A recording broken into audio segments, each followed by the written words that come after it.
Let me tell you something right now. Eamon got one eye, but that one eye see everything.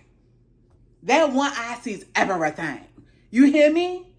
Hello and thank you for tuning in to Embrace My Melanin. It's your girl, Rochelle. Yes, y'all, we are back with season 2 of House of the Dragon, episode 6. 6? Yes, episode 6. Had to think about it for a second because we only got 2 episodes left in this season, okay? And this particular episode is titled Small Folk, okay?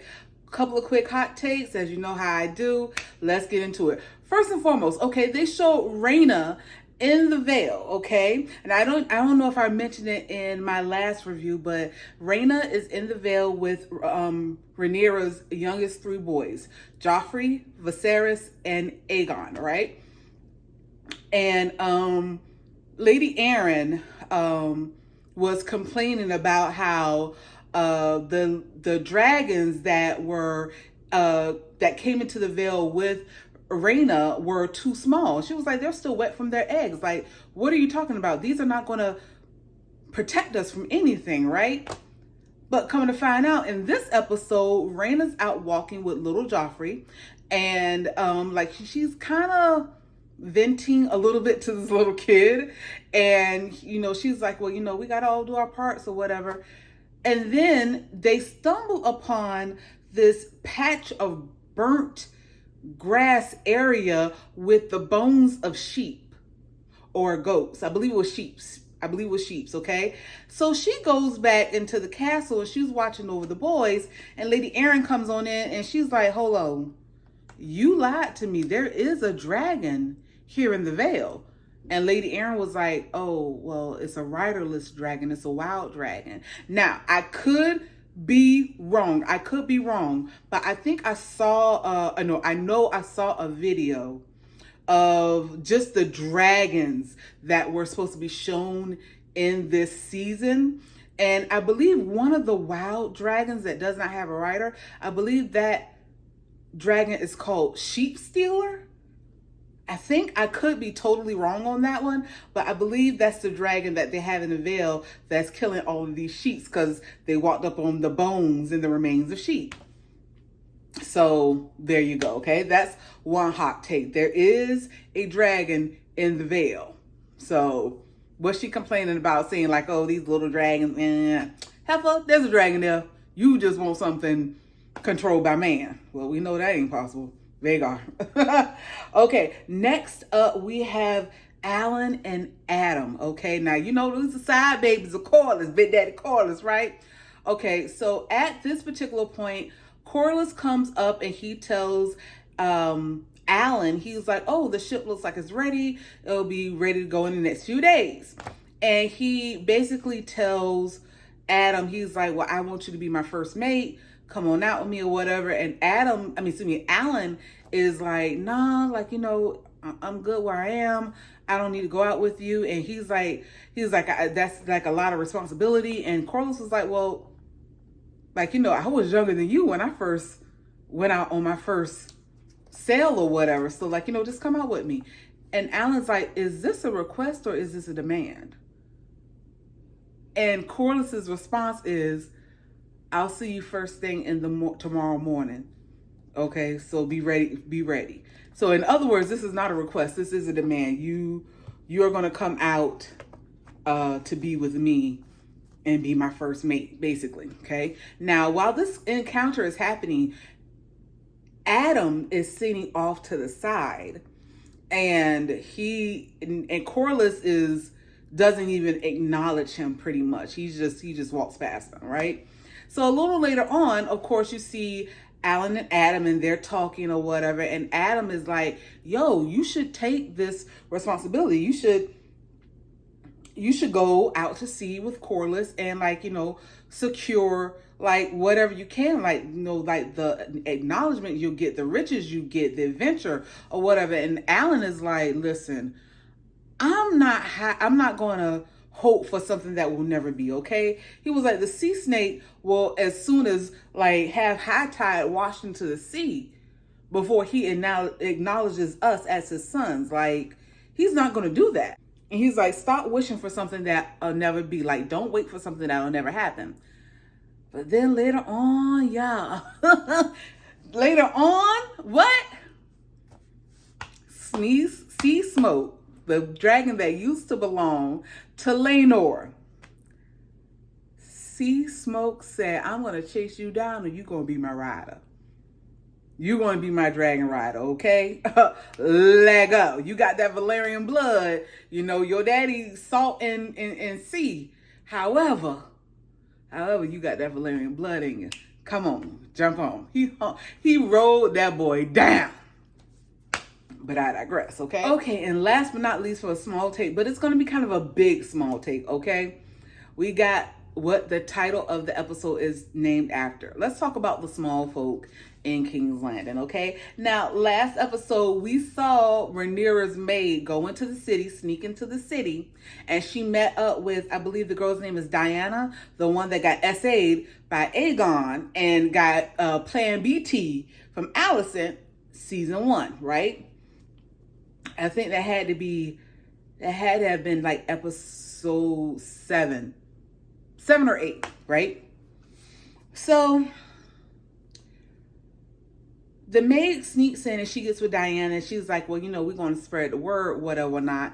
And then you see Diana in this like pub or whatever, and she's serving the food or whatever. And she serves, I believe, some like soup or whatever to this guy.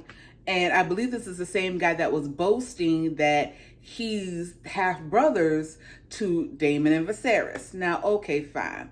But you see Diana and the madam, Aemon's madam, talking about, spreading little rumors about how up at the castle, you know, they're feasting and they're eating like lamb and duck and beef and potatoes and honey cakes and all this stuff, and how Aemon has several women brighten every night to satisfy his lust, and how they're not suffering any, like where the people in the small folk, they're suffering, they're starving, but up at the castle they ain't starving. And you see the guy, he's sitting over, he's listening, and also the other people that are in this like little pub or whatever, they're listening too. And like the lady, she being slick about it. The madam, she being slick about it. But you know, she was like, listen here, Aemon shouldn't have called her no whore. But she was like, I'll get back at that ass, okay? So the man says, he's like, you know what? King Viserys, he did like his food and his feasting, but he never did it when the small folk were suffering and starving. He never did that. And now here it is, they eating good and everything. Like, what the heck? Like, that's some bull crap, right? And then right after that, the scene that you see right after that is this cart being full of sheep being carted up to the castle so that it could feed the dragons. And then people are screaming like, we're hungry, we deserve meat too, we deserve food too. They ain't happy. The small folk are not happy, which leads into some things that's going to happen. So let's talk about it, okay? So let's start out with the beginning of the episode. You see the Lannister army going somewhere. I don't know where they were going. I didn't catch the guy's name or where they were going, but they meet up with this one other house, and he tells the guy, he's like, yo, send a raven to my brother and let him know that we await Aemon before we march on wherever they're going, and he needs to be on Vhagar. And then it goes to the small council, and Aemon is pissed, okay? He's like, how dare he summon me? Like, hold on, wait 1 second now. You telling me that they can't do nothing unless I'm there with their dragon? Like, what are they there for? Why do we have them on our side if they can't do their job on their own? They just want me to come with the dragon so I can just melt everything to the ground. Like what's the problem? Really, what's the problem? So he's talking to the other guys on the council. One of the guys, I never get his name. I never get his name. They're talking about like, who should we reach out to? The Tullys. They was like, Lord Tully, he's sick. He's old and feeble, whatever. Like, like he was like, but then it was like, what are the Greyjoys gonna do? And this one guy, he suggests, I keep forgetting to get his name. He was like, well, maybe we should, give them something, maybe arrange a marriage with the Dowager Queen. And Allison was like, hold up, I'm the Dowager Queen. Absolutely not. No. And then Aemon is like, just, he's taking his role as regent, as the ruling person right now.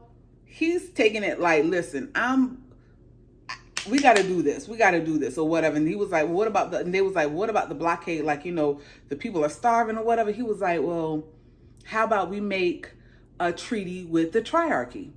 I don't know if y'all remember, but the Triarchy was what Corlys and Daemon, that's who Corlys and Daemon battled season 1. Episode 3. Y'all remember that scene when Daemon went out there running with all those arrows flying? Child. So now, mind you, Allison is like, Aemon, let me advise you that's we shouldn't make a treaty with them because they can't be trusted. Like, we shouldn't do that. Aemon ain't paying no attention to anything that Allison says. He ain't paying no attention to it. He's like, you know what?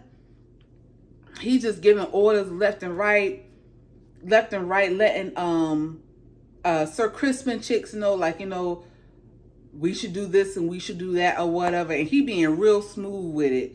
And he's like, he ain't taking no back talk on nothing. On nothing. It's hilarious. Then when everybody is dismissed or whatever, Allison about to leave. And then he's like, mother, a word.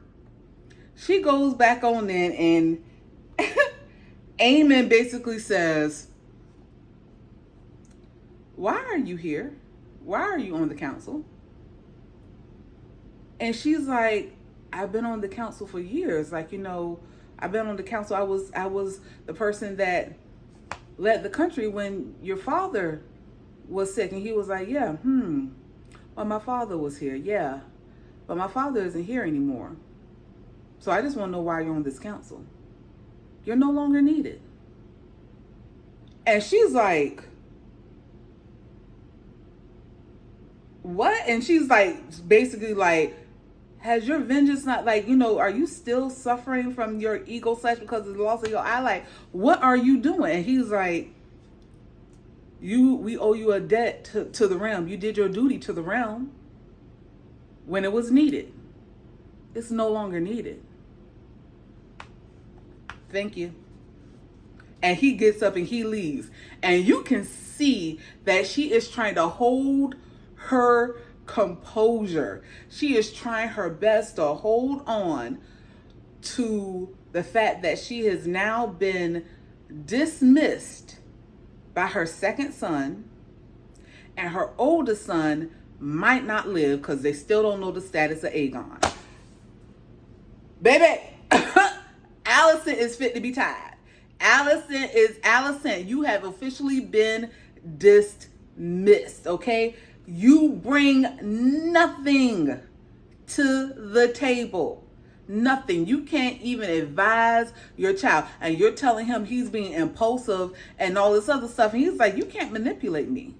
You can't tell me on nothing. You don't know nothing about war, about battle. When you ruled, when you helped father with the realm, that was then. We owe you a debt. We thank you for your service. But as of right now, go on. Oh, Alley Cat. Was it worth it? Are you seeing what you see now? These men don't care about you. You are a woman. Back then in those times, oh, maybe now, like, because we got Kamala running and whoo, if she win. Okay? But, baby, back then, you was a woman and Your services are no longer needed. Okay, but let's fast forward just a little bit. So we got another small Green Council meeting, and you see Aegon, Larys, and the other guy that I don't know his name, the one that offered to marry off Alicent to the Greyjoys. Well, Larys and his sneaky ass is up there suggesting that Aemon should get a new hand because, you know, Crispin Chicks, okay, Cole, he is Aegon's hand because he's the new ruler. Aemon being the new ruler, he should have his own hand. Let me tell you something. Aemon was like, do you take me as a fool? Do you take me as an idiot? I don't need my ass kissed or licked, okay? I can see you from a mile away, you snake. But you are right. I do need a hand. So I'll give that responsibility to you. And for a second, I was like, did you really just name this man your hand? And Larys is like, oh, well, thank you.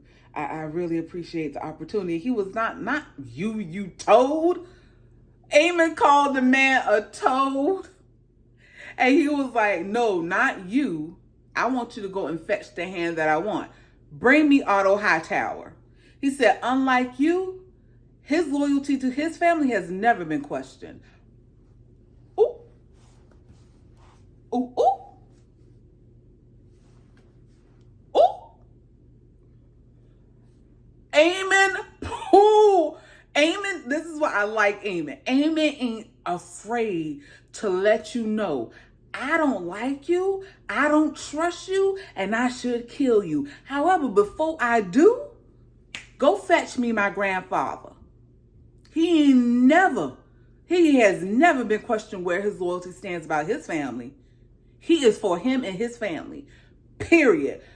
Aemon just put it on out there because, you know, go back to season 1. Larys, what he do? He killed his daddy and his brother in a house fire by setting Harrenhal on fire.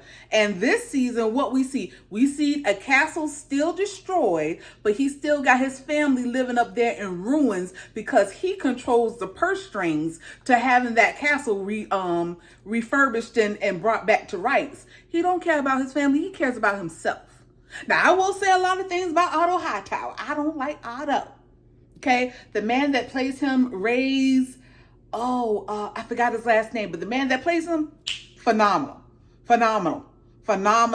actor. He's just amazing. He does a great job of making me hate Otto. Okay? But Otto has always been for his family, not just for himself, but for his family. When his brother was like, yo, suggest to the king that Aegon be next in line, he listened to his brother. He didn't take it out of the back of his head, but he knew he had to be strategic with his sneakiness. Otto is about his family, period. Come on now, right? And Aemon know it, right? But I digress. But once he did that, the maester comes on in the room, and the maester's like, oh, the king, he woke up. And his breathing comes a little bit easier to him, and it's the will of the gods that he's still alive. Like I believe he's going to make it. And Aemon says, what happy news? Now, mind you, when he says that, the first thing he does is he looks over to Varys. Because as soon as that man came into the room, the maester came into the room giving that happy news, Larys sat straight up. He sat straight up and was like, oh, okay, yeah, I know my next move. But let me tell you something right now. Aemon clocked that. And let me tell you something right now. Aemon got one eye. But that one eye see everything. That one eye sees everything. You hear me? Aemon don't miss nothing. Aemon know who he dealing with. Eamon, no, listen, let me tell you something right now. Eamon might be cuckoo for Cocoa Puffs, but let me tell you something. Eamon see everything. Everything. I like Eamon. I wonder which one I like better, Otto or Eamon. For different reasons. Lord have mercy. I don't like these greens, but I'm liking these greens and their sneakiness. Child. Let's go on over to the Black Council, okay? So, the Black Council, like I said, Corliss's hand, and Rhaenyra and the rest of her council come on into the room, along with Jace, and I think I saw Bela. I'm not 100% sure, but anyway. So, she asked them to bring in Sir Stefan Darkling, if that is the name. I know his name was Sir Stefan. And they bring him on in, and they bring up the idea of him becoming a dragon rider because he comes from a noble house and his grandmother's grandmother was a Targaryen. That means that the bloodline is very, very weak, but it's something that they're going to give him a chance to do. And he's eager. As soon as he hears it, he's eager. He's like, thank you so much for the opportunity. I would love to do it. Boom, boom, boom, boom, boom. But first thing Rhaenyra says is like, listen, I would never advise for you to do this unless you know the truth. And the truth is, boy, you could die. Boy. Stefan, listen to me, boo, boo, boo. You could possibly lose, woo, Lord, you could possibly lose your life. You do realize that, right? She told him the truth. Well, they go down to the dragon pit to summon the dragons, and the dragon masters, they're there and they're singing their lullaby to get one of the dragons to come. Because if I'm not mistaken, they have 3 dragonless riderless dragons there. Sea Smoke, Vermithor, and Silverwing, if I'm not mistaken. Now I understand at the council meeting they were like, what about Rhaena, Princess Rhaena?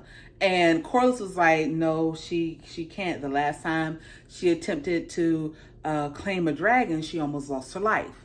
And we don't want that to happen, so best for it to be somebody else than her. Okay, fine. So they go down to the dragon pit. They're summoning the dragon. Sea Smoke come up, slipping and sliding. Like I already told y'all, Adam was the one that got Sea Smoke. But let me describe this to you. Sea Smoke up there, just a sliding on in, just a slipping and sliding. Got that Chester Cat smile on his face, like, hey, what's up, y'all? Y'all calling me? What's poppin'? What's happening? So they like serve Sea Smoke, serve, like be calm. Sea Smoke lowered his head, turned his head like, hey, what's up? Smiling that Chester Cat smile.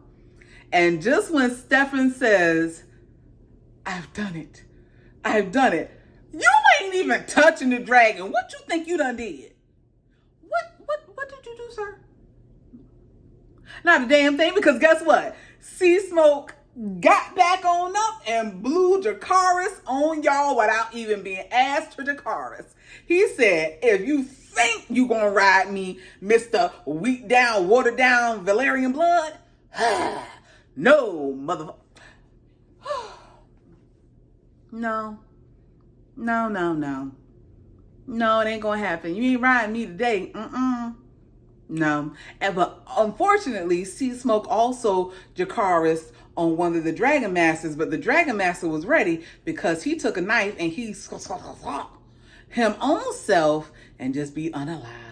And that was sad, but he was already ashes, and he was like, I got the strength to just go ahead and end this out because I ain't gonna survive this, and I ain't gonna be raising in pain. I'm ash, basically. But that's so sad. But yep, poor Sir Stefan. He got Dracarys without even giving the word. Oh well. Then Sea Smoke flies off. Lord, that was a bad day. That was a bad day, and Rhaenyra's feeling bad about it. She don't want to necessarily do it again, but Massaria is like, maybe there's someone else. Like, you're gonna have to look again. And Rhaenyra was like, I'm gonna look again, but I really don't want to, because I just feel bad because, like, someone lost their life. Like, what was I thinking? Now, mind you, at this time, Massaria is like, you know what? But we also got word that, the rumors that we spread in town is gotten out, and the people are listening. The people are listening. So let's go ahead with, and Rhaenyra was like, okay, well, let's go ahead with, the next step. The next step is Rhaenyra sends out these little boats. Maybe like, I don't know how many boats. It was like 6, 7 boats or something like that. And the boats are filled with food. So you have this man who's on the beach. He looks up and he sees this boat, and the boats come to the beach. And he goes over to the boat and he flips it open and he sees food, right? And I guess he somehow told the people in the city or whatever. And all of a sudden, everybody come running in with bags of food in their hand. Now, let me tell you something right now. Sir Hugh ain't having it this time. Sir Hugh, like, we don't visit Sir Hugh. Sir Hugh and his wife and his sick little girl, right? Sir Hugh's wife earlier in the day was waiting in line for some food, and they ran out. And she was like, I'll just take the crumbs. I'll take anything. I'll take any scraps, any crumbs you got. Please, I've been waiting all day. The man said, he was like, I'm sorry, I ain't got no more. I'm all out. Child. When Sir Hugh saw that man run in with the bag of food, he was like, where you got this bag of food from? The man was like, it's from our queen. He was like, even now, she looks out for us. She sent it for us. There were boats that washed up on the beach, and they have plenty of food. Like, she's watching out for us, our queen. She hasn't forgotten us. Child, he ran, and some other people had food. He snatched that bag from that one man and just punched him in the face. I said, well, Sir Hugh. Sir Hugh said, I ain't going down to the beach because that food is going to be all gone. I'm snatching, I'm getting what I can for me, my wife, and my baby. I said, and period, Sir Hugh. I like you, Sir Hugh. Okay? But I also want to know, what more of a part can you play in this, Sir Hugh? I mean, other than telling your little side story, why is you here, Ike? Why is she here? Ike, why are you here? But mind you, I asked that same question about Adam and Alan, and I got my answer. So we're just going to let that story develop. We're going to let it continue. All right? All right. Okay, so let's go on real quick on over to after, I'm sorry, and I should have added this before, but let's go on over to after after the maester comes in and says Aegon's away. So Aemon goes to visit Aegon. And Aemon has that little ball that they have at the council meetings, right? And he goes and he's the maids and the people are all up inside there. Let me say this first. Aegon don't look that bad. The aloe vera is working. The aloe vera, whatever they're putting on him, it is working. It is clearing up that skin. He looked bad, but he don't look terrible. I thought he was going to be looking terrible for a very long time. For a very, very, very long time. And actually, the aloe vera is working. And I'm happy about that. Because I can't take seeing the...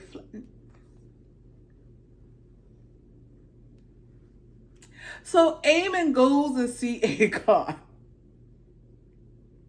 Aemon goes to see Aegon, and he has a little ball from the council meetings. And he asks him, he's like, he touches him and he puts the ball basically in Aegon's hand, and he's like, what do you remember? And Aegon's like, nothing. I don't remember nothing. And then he pushes that ball down into Aegon's stomach, right where the flesh is missing and the pain. Lord. And he was like, you challenged Meleys. Now what do you remember? And Aegon says again, I don't remember anything. But we know Aegon lying. Aegon know that he in trouble and that his brother is cuckoo for Cocoa Puffs. His brother is loving the power that he has right now. But oh my goodness, today Aemon a wild boy. But Aegon know that he's in trouble, right? And right at that moment, the Maester, of course, he comes into the room, and that Maester is funny as heck because as hell. Let me just go on. That Maester is funny as hell because of the fact that he be pretending that he don't be seeing the crooked shit. But he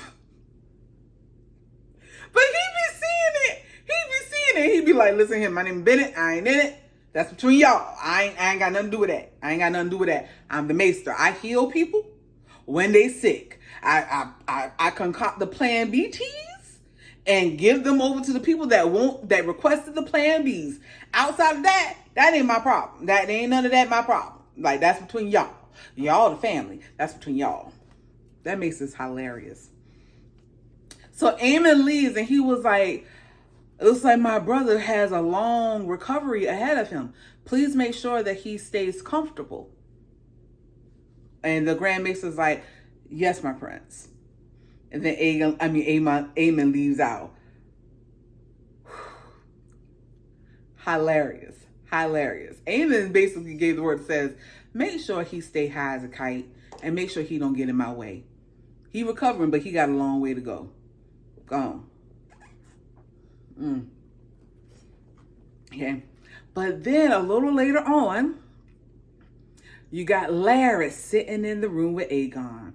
And right when one of the nurses, I guess, is going to give Aegon some of the milk of the poppy, he's reaching for it, and Larys is saying, no, come back in an hour and give it to him. He could wait an hour for it. And after that, she's like, but the Grand Mason, he was like, it's okay, he could wait an hour. And Aegon's like, no, like, give me my potion. Like, I'm in pain. And I don't like being in pain. Keep me high as a kite. I'm all right. Larys goes over to him and he starts talking that scheming Larys talk. He starts saying, like, when I was little, like, my foot, like, when I was born this way, my father thought it was a disease or it was a spell put on me or whatever. And people underestimated me because of my club foot. But you know what? People are going to do the same to you because you don't look good. Your flesh is burned off. You ain't never going to be the same. You ain't never going to walk the same. And people are going to hide away from you. They're going to turn away from you. And they're going to underestimate you. And that's a good thing. They should underestimate you. I think you know that you need some help. Because Aemon is ruling and your life is dangling on life support. Like, you basically on life support, and you know your brother about to kill you if you don't get out of here, right? Then Aegon says, help me. Oh boy.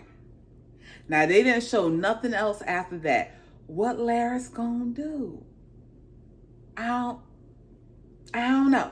I don't know. But we're gonna see, okay? Then next up we see, now mind you, I don't know if I'm going in or out of order with this. I'm pretty sure I'm going out of order with this because it was just a lot this episode. But let's just keep going, okay? Because I'm saving, I'm going to save Daemon for last. But let's go. One more point. Alicent. Now, Alicent is sitting with Aegon and tells the Maester, like, you said that he woke up, and she was like, the Maester was like, he sleeps every 9 hours out of 10. Like, he has a long recovery ahead of him. He did wake up, but like, just give it some time. Like, he's going to wake up again, but it's just going to be a long recovery for him. Then she asked about the letters that were being sent off to her, I think her father. And she got word that she was like, well, we haven't heard anything back. But the Maester did say, well, just to let you know, in one certain area, there's a war going on because Sir Burt's Bees. I forgot his name. Birdbees. When Lord Birdbees died, was killed by Kristen Cole, was unalived by Sir Crispin Chicks. You know, episode, I think it was 8, 9 of the first season, when he pushed him down and his head went on the rock. They was like, well, there's a war going on over there, so right now a lot of the things are being interpreted and are being like crossed over to where, like, you know, basically, like, you know, not a lot of things are going through because it's a war, because they want retaliation for what happened to their lord, right? So, but we haven't heard anything back from Sir Otto. Okay, so after finding that out, she goes outside and she could see that, like, the soldiers about to head out again because, of course, Eamon gave the word for them to head on out.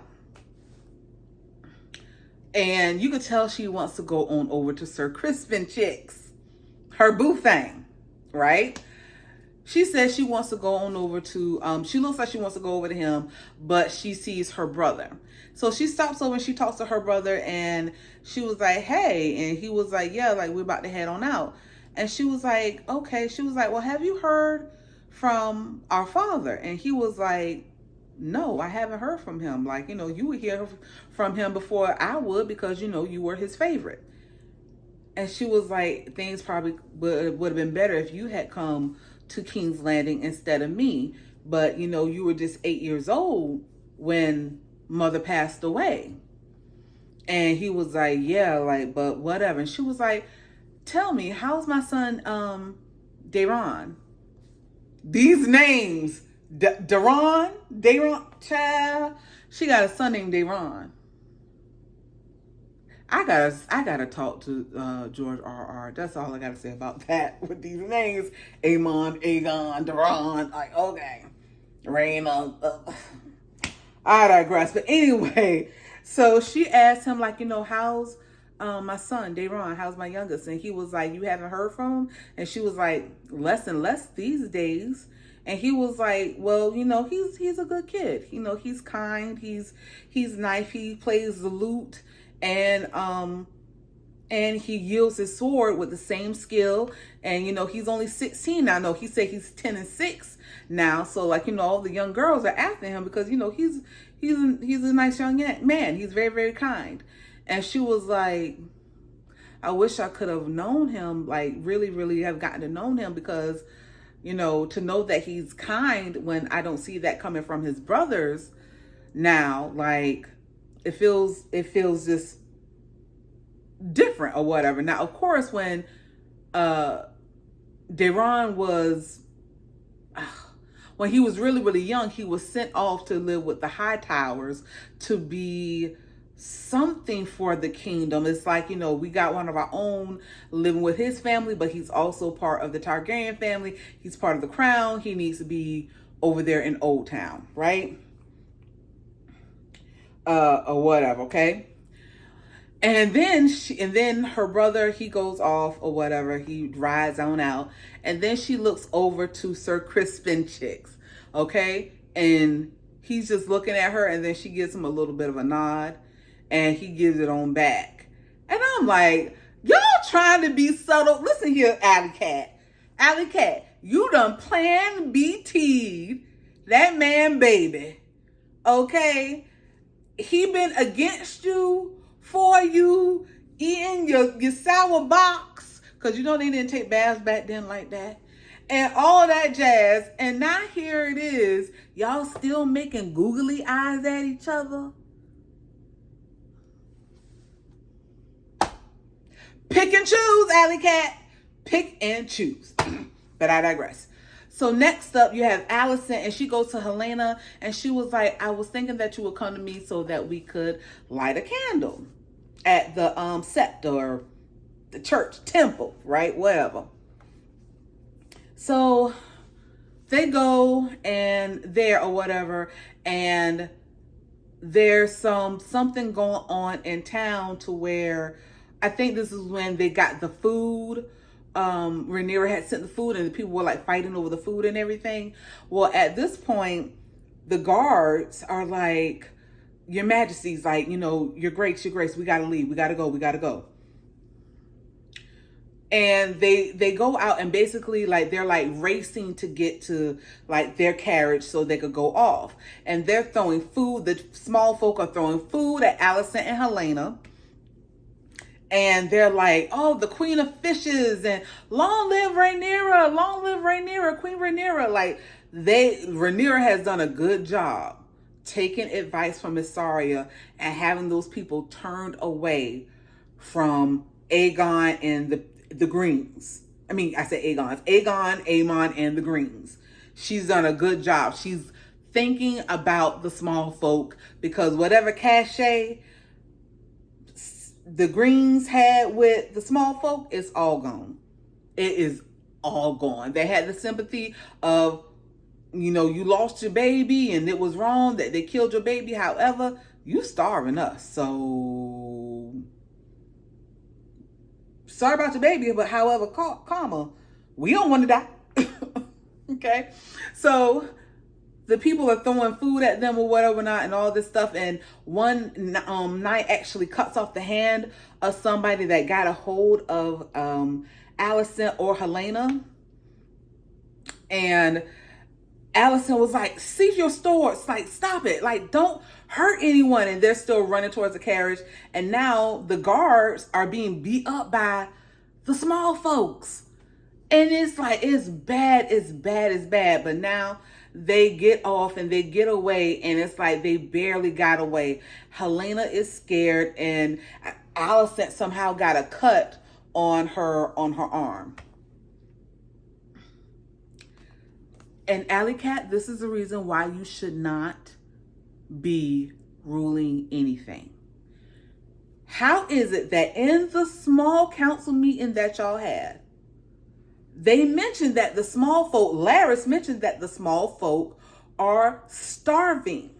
Was it Larys or was it Christian Cole? I can't remember which one. But they mentioned that the blockade, they ain't got no food, the people are starving, they're not happy, and yada, yada, yada. Then why in the world is you going to go light some candles for your son and your daughter's brother husband and everybody that y'all lost? Excuse me, young lady, you are going out into gin pop. They are hungry. They don't want to see you in your finery. They don't want to see you in your fine green gown and all that stuff. They don't care. All they know is that you ain't looking sick. You ain't looking tired. You ain't looking dirty. You looking quite healthy and whole, young lady. And now here it is. You want to come out and flaunt in front of them while you go to temple to light a candle? This is why you should not be ruling in charge of anything. You are oblivious to the fact that the small folk are starving. You could at least round up the kids and see if you could give the kids a little bit of bread. You ain't even trying to do that, sis. But I digress. Two quick small points. One small point. Are we shocked to see that Rhaenyra and Mysaria gonna be hooking up? I wasn't shocked. I really wasn't shocked. It was a quick, small conversation. And then, of course, Mysaria, who in really and truth I don't trust, she made a move and they kissed. And then that got interrupted when when the guard came in to tell her that somebody was riding sea smoke, but they couldn't see who it was. So, of course, automatically, they think maybe it's one of the Greens that's riding the sea smoke. And they're like, we can't afford to lose not near the doggone dragon. We can't afford to lose another dragon. So, first thing Rhaenyra do is she gets on her dragon to go hunt down sea smoke to see who's riding it, especially if it's someone from House Green, from the Green side, right? But that's that with that. But I'm not shocked to see that, Mysaria probably going to turn Rhaenyra out. I'm not shocked by that at all. I'm just not. I mean, because for the last couple of episodes, they've been getting kind of close. They've been getting kind of close since like what was it, episode 2? Episode 2 or 3, they've been getting kind of close. So, and they plan it, and she is taking the advice of her, like, spreading the rumors and sending the food and all that kind of jazz. So it's like, it's almost like she's that inside man for her, and that just is what it is, okay? But that's that with that. Let's go on over to Damon, y'all. Damon, boo-boo. I'm gonna need you to get away from Harren Hall. Okay, so Damon's at Harren Hall, and Damon is having this dream. As always, he's never fully awake. Not really. He goes and he's dreaming that he's back in the throne room, and we have King Viserys on the throne, and he's basically reliving the dream of, reliving the scene of where at the end of episode 1 in season 1, where basically Viserys was like, I've chosen a new heir. But at this point in the dream, Damon is like, please don't say it. Like, don't say it. And Viserys, of course, as we know, if you watch season 1, episode 1, Viserys was basically like, you're to go back to Ruinstone, be with your wife, leave. But at the end of this episode, he actually sees how sad it was for his brother to do that. Like, of course, if you saw that scene, he's like, all you have is me. I've only ever been on your side. And for you to be like heir for the day, talking about my son that passed away, like, why would you do that? Why would you say that? Like, leave, go on. I done chose a new heir, get on out of here. But after that, after he sends him off, Viserys breaks down and cries because he's broken. Damon sees that his brother was broken and did not want to do that, okay? The next thing you know, Damon's trying to get out of the Great Hall where the throne is, and he's trying to get out, and he wakes up, and it's Simon Strong, opened up the door. He was like, my king, are you okay? And then Damon breaks out a sword and puts it to the man's neck, and was like, what are you doing? Are you poisoning me? Like, what are you doing? He was like, my king, I wouldn't do that. He was like, something's going on, and I don't trust you. And he was like, I don't trust you, so don't look at me. Stay away from me. Then Damon grabs his stuff and he's leaving. The first smart move, but what he do?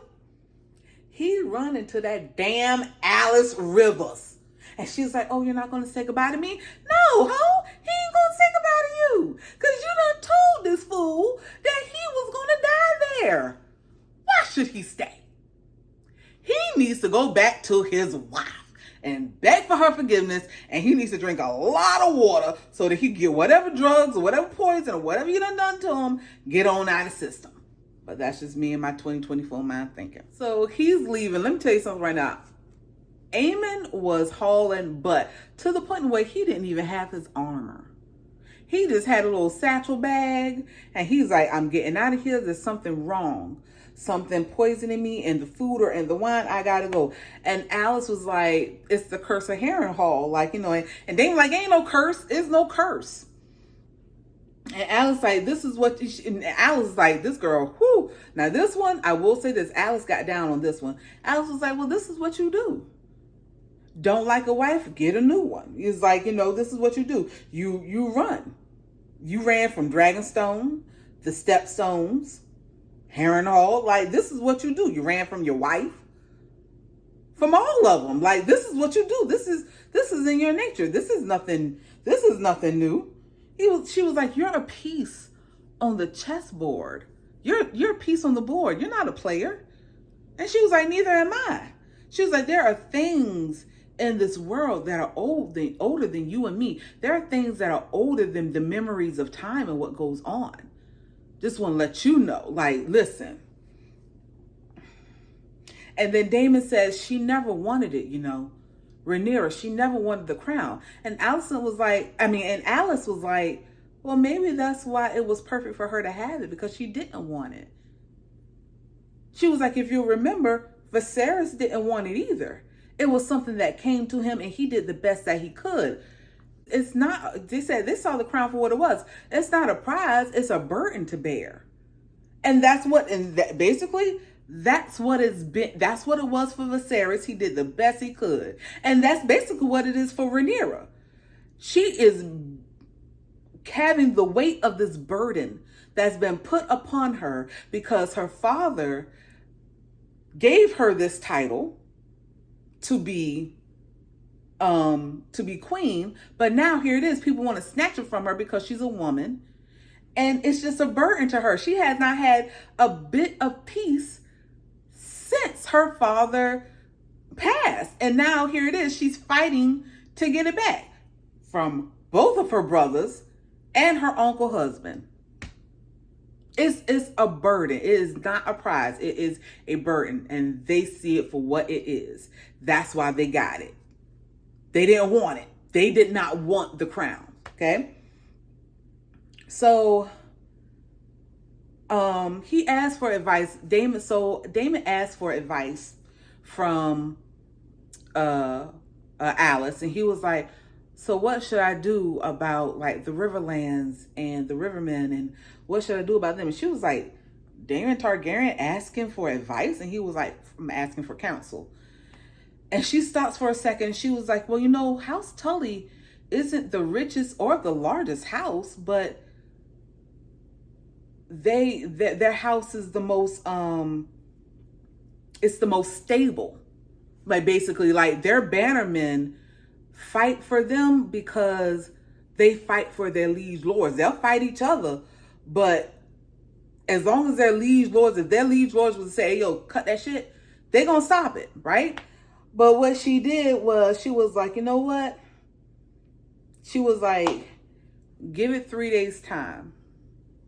Do nothing. In 3 days time, the tides will change. And then you'll have your answer on what you need to do.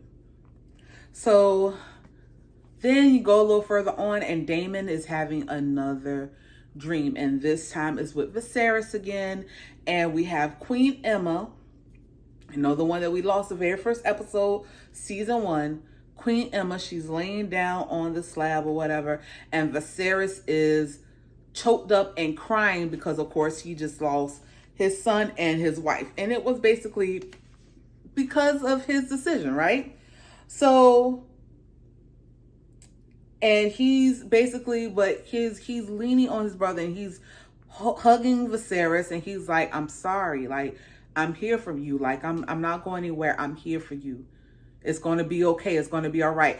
He's basically like trying to relive. I think he's trying to relive this moment on what he should have done in those moments with Viserys, but at that time he didn't do in those moments with Viserys. When his wife Emma, when she first passed away and the baby passed away, and he's showing his real emotion with it all. Okay. Then of course, it's a dream, and he wakes up, and this time, Sir Simon Strong wakes him up, and he lets him know, like, hey, just want to let you know that Lord Tully, the older Lord Tully, he passed away in his sleep, and and there was nothing that couldn't be done. And he was like, oh, he passed away. And he was like, oh, okay. And he was like, yeah, the Maesters did what they could. And they even got Alice Rivers to try to do something, but the man was too far gone. And Sir Strong got a little smug, little smile on his face, like, she did what she could, and it was like, she did what she could, but she really and truly, she rushed along this process. Thank goodness. Then, after he says, I just want to let you know that, whatever, he walks away. The next thing you know, Daemon starts boo-hoo crying. Why? At this point, I don't know. I don't know if he's crying from the dream or crying because things might be turning in his favor. I don't know at this point. All I know is that Daemon should have left Harrenhal when he did, but of course he got talking to Alice, and Alice talked some sense into him, but he should have got on Cyrax and took his, Caraxes, and took his behind back to his wife. Aemon ain't listening to nobody, but Aemon's still a bad boy, but also Aemon is looking for Otto Hightower, and Otto Hightower is missing. Alley Cat It's even more confirmed that your behind should not be ruling nothing in wartime. And the slick dude that offered you up as Dowager Green Queen marriage to the Greyjoys, I still need to learn your name, but you slick, and happy that doggone Larys got his butt handed to him. And Rhaenyra and Mysaria pretty much going to be humping each other pretty soon. And I still want to see what's going to happen with Sir Corlys and Alan and Adam. That's it. That's all. Ain't got no more. But I thank you guys so much for watching. Sorry that this was so long, but there was a whole lot of information. But I'll see you guys next week with episode 7. Because we only got 2 episodes left, y'all. Woo! Y'all. See you later.